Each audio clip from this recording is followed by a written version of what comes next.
Saya paling tidak senang diundang ceramah nasihat perkawinan. Kenapa? Setiap saya melihat pengantin baru, rasanya saya mau pengantin lagi.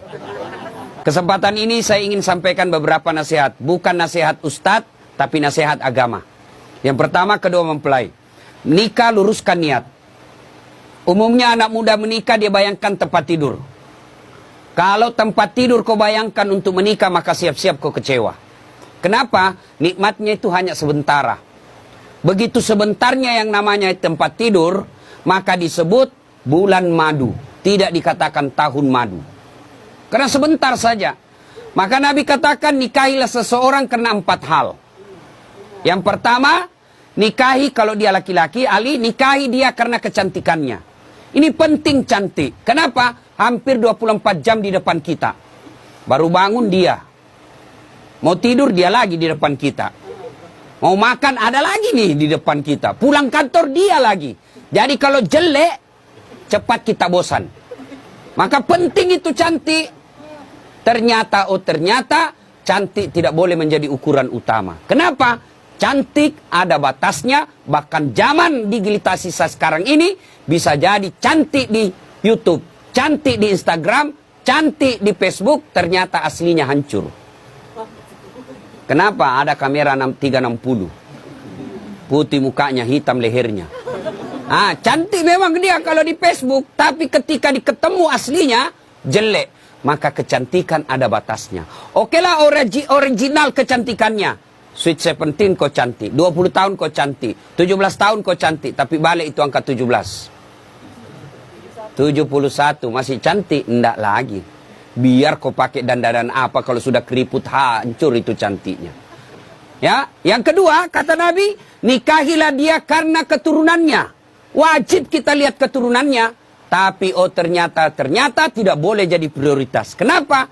Ada orang bapaknya Nabi, anaknya pengkhianat. Anaknya Nabi Nuh. Ada orang bapaknya pengkhianat, anaknya jadi Nabi, Ibrahim alaihissalam. Boleh melihat keturunannya, tapi tidak boleh menjadi prioritas. Kenapa?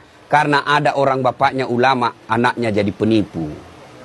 Yang ketiga kata Nabi, nikahilah seseorang karena kekayaannya. Penting ini kekayaan.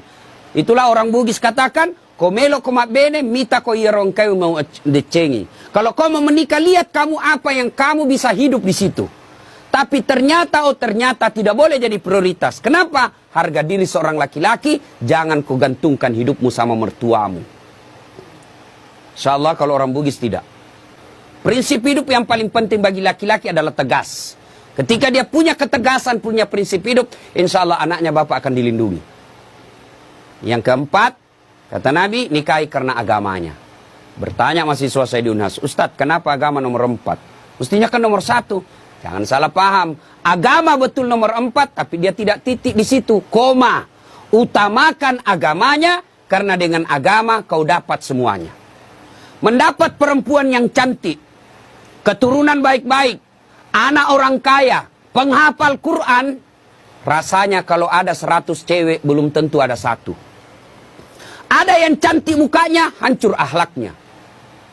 Ada yang akhlaknya baik, mukanya kesurupan. Jadi untuk cari sempurna ini sangat jarang.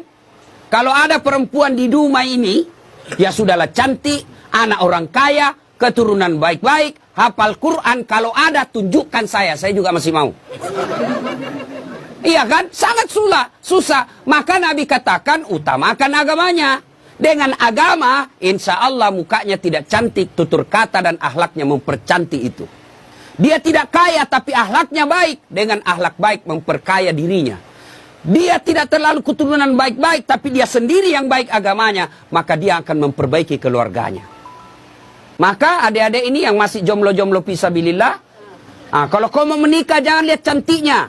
Jangan lihat keturunannya baik-baik. Jangan lihat itu saja. Tapi utamakan agamanya. Karena dengan agama kau akan dapat semuanya.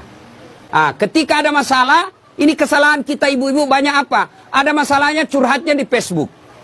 Ada masalahnya curhatnya di WhatsApp. Dia berdoa tapi di medsos. Ya Allah lindungi suamiku. Ya Allah bukakan rezekinya suamiku. Sibuk betul itu Tuhan mau baca statusmu. Tidak usah. Ada masalahmu, kata Allah, ista'inu bisabri wassalah. Sabar, perbaiki solatmu, saya yang selesaikan masalahmu. Banyak rumah tangga yang akhirnya hancur gara-gara terlalu cepat curhat sama orang lain. Maka ada masalahmu jangan curhat sama manusia. Tidak usah. Lebih ikut curhat kepada Allah. Bangun sholat tengah malam. Ngadu kepada Allah. Allah sudah janji. Ud'uni astajib lakum. Minta kau sama saya. Pasti saya kasih. Itu janji Allah.